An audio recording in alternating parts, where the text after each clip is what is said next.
मित्रांनो, सध्या आजकाल प्रत्येक ठिकाणी न्यूजमध्ये नाशिकचं नाव हे सातत्याने घेतलं जातं आहे. नाशिकमध्ये इतक्या विचित्र घटना आणि नकारात्मक घटना अचानक का वाढत आहेत?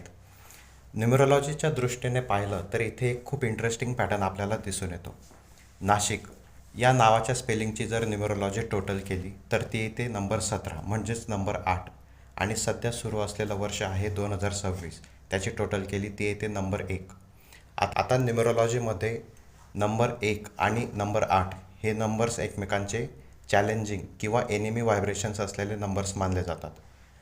नंबर 8 म्हणजे शनीची एनर्जी आणि नंबर 1 म्हणजे सूर्याची एनर्जी.